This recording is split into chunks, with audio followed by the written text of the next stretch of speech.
नमस्कार, मैं हूं गीतांजलि और आप देख रहे हैं सूर्यादित्य न्यूज। आइए रुक करते हैं खबरों की तरफ।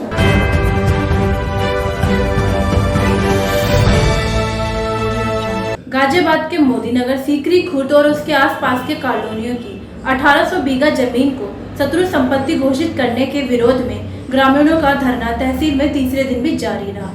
धरने में समर्थन देने के लिए सोशल मीडिया पर चर्चित रहने वाली संयुक्त किसान मजदूर संगठन की अध्यक्ष पूनम पंडित व लोक गायक कलाकार टीकम नागर ने धरना स्थल पर पहुंचकर समर्थन देने का ऐलान किया। उसके लिए विशेष रूप से धन्यवाद। और इस पूरे प्रकरण में सबसे ज्यादा नॉलेज अगर है तो इन्हीं को है, क्योंकि कागजी कार्रवाई भी हमारी तरफ से यही देख रहे हैं। तो ये हमारा आंदोलन जो चल रहा है, हम एक तरफ आंदोलन भी कर रहे हैं, दूसरी तरफ कानूनी कार्रवाई भी हम लोगों की चल रही है।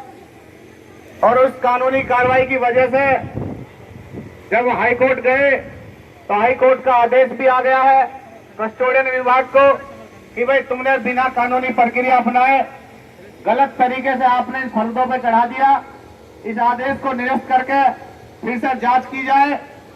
लेकिन इन जालिमों की वजह से, इन बेईमान लोगों की वजह से, जिन्होंने अपने लालच के चक्कर में इस भोली भाली जनता को परेशान करने का काम किया है, उत्पीड़न करने का काम किया है, मैं आपको विश्वास दिलाना चाहता हूं, अगर आप लोग मजबूती से इसी तरह से अपनी लड़ाई को मजबूती से लड़ेंगे तो विश्वास दो कि हम इनके खिलाफ मानहानि का केस भी डालने वाले हैं और इन्हें जेल में डाल कर रहेंगे। जेल में जितनी परेशान इन्हें करना था कर लिया, लेकिन आगे परेशान होने का समय अब इन लोगों का आ गया है। अब उल्टा समय, उल्टी गिनती इनकी शुरू हो गई है। तो आप निसंकोच होकर के अपनी लड़ाई को मजबूती से लड़ें। हमारे बीच में उसमें 25,000 के करीब घर भी है, किसान भी है, और वो भी लोग हैं जो रेडी पटरी वाले छोटे छोटे 50-50 गज के जो बना लेते हैं अपने मकान, थोड़े थोड़े पैसे जमा करके खरीदते हैं। ये वो धरना है जिसको हमारे डॉक्टर साहब बबली नागर जी पिछले 1.5 साल पहले भी इन्होंने इस धरने को उठाया था, 2 साल पहले भी। क्योंकि मैं जब महाराष्ट्र गई थी, जिसका भी जिक्र कर रहे हैं, मैं बार बार सोच रही थी कि उस माहौल का ये जिक्र ना करे जहां इन्होंने एक बेटी का रौद्र रूप देखा था। तो मैं भगवान का धन्यवाद कर रही थी, उसका जिक्र ये ना करे, इन्होंने नहीं किया। मैं इनका आभार प्रकट करती हूँ डॉक्टर बबली नागर जी का। मैं करते तो वो हमें आप खिलाते हो, हमारा पेट भरते हो। इसलिए यहाँ एक एक व्यक्ति जो है सब अपने लिए, अपने हक के लिए आने वाले समय में ऐसा नहीं है कि आप ही शत्रु संपत्ति से प्रभावित हो सकता है कहीं और भी जाना पड़े आपको। और जो लोग प्रभावित है, मैं उनसे बोलूंगी कि वो यहाँ पर आए, इस धरने को समर्थन करें। जब आपकी धरने लगाने की बारी होगी तो यहाँ मोदीनगर से भीड़ जाएगी। मैं माता शक्ति को एक बात और बोलूंगी कि आप अपने चूल्हे चौके टेंट लगाइए, यहीं पर चलाइए। क्योंकि जब एक औरत बैठ करके चूल्हा चलाती है ना, और उस चूल्हे पर बैठ करके देश की और अपने अधिकार की बात करती है, तो ये मैं बेहतर जानती हूँ कि आवाज कहाँ तक पहुँचती है। तो आप ये जरूर कीजिएगा, टेंट लगवाइए। बबली भाई यहाँ पर अगर दिन रात रहना पड़ेगा वो भी रहेंगे। और प्रशासन के लोग कान खोलकर इस बात को सुन ले, ये न सोचे कि यहाँ पे हजारों आदमी ही दिख रहे हैं। इस देश का एक एक व्यक्ति जो यहाँ पर बैठा हुआ है, सारे जिम्मेदार व्यक्ति है। वो अच्छे से जानते हैं कि जिस दिन यह भीड़ करनी होगी ना, एक एक व्यक्ति के पीछे 100-100, 200-200, 4-4 हजार, 8-8, 10-10 हजार इस तरीके के लोग यहाँ पर बैठे हुए हैं। तो देख करके मैं आपसे निवेदन कर रही हूँ, जो आपकी आज हालत टाइट किसानों ने की है और ऊपर से सरकार कर रही है, तो मैं आपकी हालत को भी समझ रही हूँ। मैं बबली भाई आपसे एक निवेदन करती हूँ, अपनी समस्त टीम, पूरे संयुक्त किसान मजदूर संगठन और एक बेटी होने के नाते से, इस देश की बेटी होने के नाते से, कि अगर आने वाले समय में इन्होंने आपका समाधान नहीं किया, इन 25,000 घरों का और 1800 बीघे जमीन से जितने लोग प्रभावित हैं, तो ये ध्यान रखिएगा, आने वाली समय में इस तहसील पर ताला लगाने का काम नारी शक्ति करेगी। लेकिन निर्देश आपके होंगे। जब हमें आप आदेश करोगे, जब हमें आप बोलोगे कि आज इस देश की नारी शक्ति की बहुत भारी मात्रा में जरूरत है और उसके साथी, उसके भाई, उसके दोस्त पीछे खड़े हैं, तो आप बताइएगा। लेकिन समय और सीमा आप निर्धारित करेंगे, क्योंकि आंदोलन को पिछले काफी दिनों से आप चला रहे हो।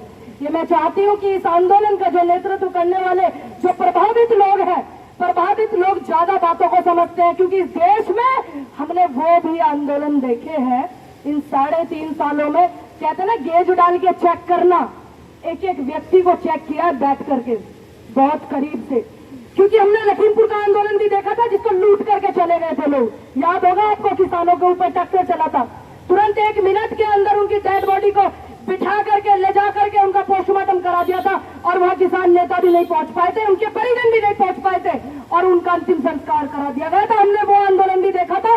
जो बेटियां बैठी थी दिल्ली पर, वो ओलंपिक में मेडल लाने वाली, उनको भी लोगों ने किस तरीके से भ्रमित किया। हमने भ्रमित आंदोलन ज्यादा देखे हैं, सक्षम भी देखे हैं। इस आजादी की लड़ाई में देश का सबसे पहला बड़ा आंदोलन जो था, किसान आंदोलन जो था, जो बॉर्डर पर दिल्ली के लगा हुआ था, उसकी जीत पता है क्यों हुई थी? जो आंदोलन में जाने वाले लोग हैं उनको अच्छे से पता है। एक तो वहां पर हिंदू, मुस्लिम, सिख, ईसाई ये भाईचारा बरकरार था, और दूसरा उस आंदोलन का जो श्रेय है वो किसी एक व्यक्ति को नहीं गया था कि उस नेता ने जितवाया, उस नेता ने जितवाया, उस लड़की ने जितवाया, उस महिला नेता ने जितवाया। उसका श्रेय समस्त किसानों को गया था कि किसान आंदोलन की जीत किसानों की जीत है।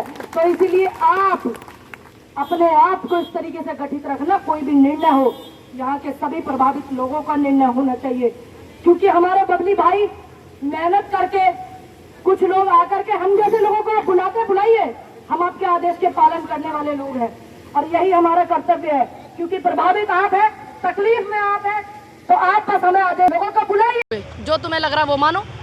मेरा एक किसान मजदूर संगठन है जिसकी राष्ट्रीय अध्यक्ष मैं हूँ। मैं पूर्व में चुनाव लड़ी हुई हूँ कांग्रेस से, इसमें कोई दोहराया नहीं। लेकिन जो ये संगठन है, आने वाली केंद्र की सरकार जब बदलेगी ना, अगर कांग्रेस में इस तरीके की चीज़ें होंगी तो सबसे पहले दायित्व हमारा बनता है कि हम सरकार की नीतियों को खारिज करें। मणिपुर में जो घटना हुई है उसके बारे में क्या मानना आपका? मणिपुर की जो घटना है वो इस आज़ाद भारत में ही नहीं, समस्त भारत में वो काले अध्यायों में लिखा गया है। उन बेटियों को जो परेड कराया गया है, उस घटना को छुपाने के लिए नूह में बात में इस तरीके की चीज़ें की गई हैं, जो कि आपने देखी है। वहाँ 144 नहीं लगेगी, 144 धारा, क्योंकि वहाँ पे हिंदू मुस्लिम हो गया, मणिपुर में हिंदू मुस्लिम नहीं है। तो इन सरकार में बैठे हुए पिट्ठुओं का जो फायदा होता है वो हिंदू मुस्लिम से होता है। और इस देश में, जिस देश में बेटियों को नंगा घुमाया जाए, उनके सतन खींचे जाए, मैं क्या कहूँ उस पर, मैं क्या बोलूँ? पत्रकार महोदय, मैं एक बेटी हूँ, महिला हूँ, मैं अपने आप को ठगा हुआ महसूस कर रही हूँ। उस दिन से जब शुरू में ये चीज़ हुई थी, पत्रकार इंटरव्यू लेना है, तो मुझसे आंखों में आंखें डाल करके जवाब नहीं दिया जा रहा था। फिर मैंने अपने आप को सोचा कि अरे, जो लोग इस तरीके की नंगी हरकतें कर रहे हैं, भेड़िए भीड़ के, वो नहीं शर्माए तो मैं एक बेटी होकर के क्यों शर्माऊं? मैं तो बेटियों के लिए बिल्कुल लड़ूंगी।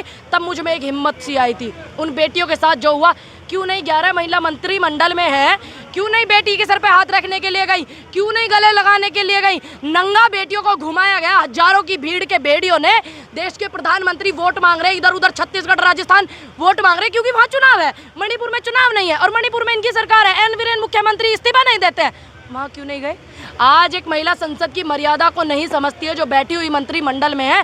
32 मिनट का लंबा भाषण देकर के पीछे से आका का मैसेज आता है, मैसेज को पढ़ती है, और फिर एक व्यक्ति ऐसे हाथ लगाता है कि बोल, उकसा, संसद की मर्यादा खराब कर।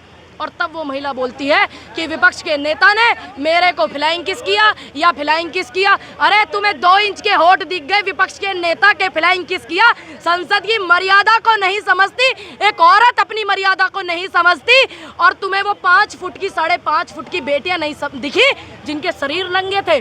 वो नहीं दिखे तुम्हें? ये दुर्भाग्य हमारे देश का, ये दुर्भाग्य आज 11 मंत्रिमंडल में महिला बैठी हुई है। मैडम, एक कर्मचारी थे, होने चाहिए, कम से कम उनकी औलाद तो है। बिल्कुल, मैं आपकी एक बात का जरूर समर्थन करूंगी, मैं आपकी भावनाएं भी समझ रही हूँ। इस देश में जितने भी, सिर्फ मोदी नगर की नहीं मैं बात करूंगी, इस देश में जितने भी ऐसे मामले हैं जो अधिकारी पैसों में, ढेलों में, और जो रजिस्ट्री कर देते हैं, बाद में गरीब लोग मजदूर होते हैं, 50 गज के प्लॉट लेते हैं, उनसे जो प्रभावित हो रहे हैं वो रिटायर होकर के मोटा पैसा लेकर के बैठ जाते हैं। तो उनकी संपत्ति पे अगर उनके बच्चों का अधिकार है, तो उनको जो परेशानी होनी चाहिए, उनके बच्चों को भी होनी चाहिए और उनको भी होनी चाहिए। क्योंकि कहते हैं ना कि पिता की संपत्ति पे बेटे का अधिकार। जब पिता जब कोई कर्जा लेता है तो बेटा ही देगा ना, उसी तरीके से होना चाहिए। क्योंकि इस परेशानी से नोएडा में, गौतम बुद्ध नगर में, बुलंदशहर में, मेरठ में, न जाने तमाम, गाजियाबाद में भी आप बात कर रहे थे, गाजियाबाद डेवलपमेंट अथॉरिटी की, बहुत लोग प्रभावित है। और वो लोग बैठ गए अपने घर पे। बिल्कुल उन पे कानूनी कार्रवाई होनी चाहिए। अगर वो नहीं है परमात्मा का कुछ इस तरीके का होगा तो उनकी संपत्ति जो है उसको जब्त करके किसानों को दी जानी चाहिए, बिल्कुल दी जानी चाहिए। धरने का लगातार तीसरा दिन है, लेकिन किसी अधिकारी ने अब तक कोई भी सुध नहीं ली। तीसरा दिन नहीं है, इस धरने को 1.5 साल हो गया है, ये सिर्फ स्थगित हुआ है। लेकिन अभी ये 3 दिन से हाँ, स्थगित हो गया था। देखिए अधिकारी बुलाने के लिए इन किसानों को जो बैठे हैं ना सारे जिम्मेदार लोग, इनको अच्छे से आता है। जिस दिन ये सामने जो सड़क है ना, यहाँ पर हजारों की संख्या में भीड़ दिखेगी ना, 2 घंटे का खेला, अधिकारी भी आएंगे और डीएम भी आएंगे, तुम्हारे सबको ही आएंगे, घबराइए मत। धन्यवाद है। शत्रु संपत्ति के मामले में जो आज मोदी नगर आई है, इस पर आप क्या जवाब देंगे? मैं यही बोलूँगी कि शत्रु क्या है। शत्रु का मतलब तो दुश्मन है ना। ये जो बैक गेट से जो अध्यादेश ला करके, आदेश ला करके किसानों को भी परेशान किया जा रहा है, आप घबराइए मत। Chief justice of India Chandrachud ji को भी परेशान किया गया है। जो कमेटी बनी थी चुनाव आयोग की 24 के लिए, उसमें उनका नाम नहीं है। और उसमें क्यों नहीं है? क्योंकि बैक गेट से उनको भी हटा दिया गया। तो वो तो चीफ जस्टिस ऑफ इंडिया है, उनसे घबराहट देखिए। तो ये किसान है, ये कभी नहीं घबराने वाला। ये जब पैदा होता है और जब तक ये इस देश, दुनिया, संसार, जहान को छोड़ करके जाता है ना, तो ये मेहनत और ताकत, जज्बा, हौसला ये लेकर के पैदा होता है, बाजारों में नहीं बिकता है। मैं तो चाहती हूँ कि जिस दिन आदेश करेंगे हमें बबली गुर्जर जी और यहाँ मोदी नगर के शत्रु संपत्ति से जो प्रभावित लोग हैं, उस दिन आएंगे ताला लगाने के लिए। और ताला भी लाएंगे, लगा देंगे ताला अलीगढ़ वाला, वो वाला ले आएंगे, हरिसन वाला वो ले आएंगे और लगाएंगे। लेकिन इस विषय में आदेश इनके होंगे, क्योंकि ये इस धरने को काफी दिनों से लीड कर रहे हैं। कहीं मैडम बबली गुर्जर जी 1.5 साल से जी लगे हुए हैं, जी धरना किया, आश्वासन भी दिया प्रशासन ने, मगर अब के क्या ये सफल हो पाएगा? देखिए, सफल जब होता है जब हम अड़िग होकर के बैठते हैं। 13 महीनों का आंदोलन था, आपने देखा दिल्ली में आज़ादी से पहला आंदोलन है, ऐसा रहा इतना बड़ा। सफल वो चीज़ तब होती है तब हम इनके है ना आराम से बैठ करके शांति से, फुर्सत से यहाँ टेंट भी लगाएंगे, यहाँ माता बहनें हमारी चूल्हा भी चलाएंगी, सब कुछ होगा। जो कि पूर्व में बबली जी ने ये जो है यहाँ पहले पूर्व में भी किया है बबली जी ने, उनकी समष्टि में यहाँ जितनी महिलाएं बैठी हैं। लेकिन हमें धैर्य रखना होगा, हमें घबराना नहीं, हमारी माता बहनों को भी नहीं घबराना, किसानों को भी नहीं कि मुकदमे हो जाएंगे, ये हो जाएगा, वो हो जाएगा। आज जहाँ धारा 144 लगनी चाहिए वहाँ धारा 144 नहीं लग रही है, इसको देश देख रहा है। लेकिन यहाँ किसान आ जाते हैं तो ऐसी जगह धारा 144 लगा दी जाती है। तो हमें घबराना नहीं है, अब मजबूती से बैठिए, मजबूत मन के साथ, बिल्कुल पूरा होगा। इस देश का जो सबसे पहला प्रधान सेवक है ना, वो तानाशाह जब बन गया था, वो किसानों से झुका था, बिल वापस करे थे।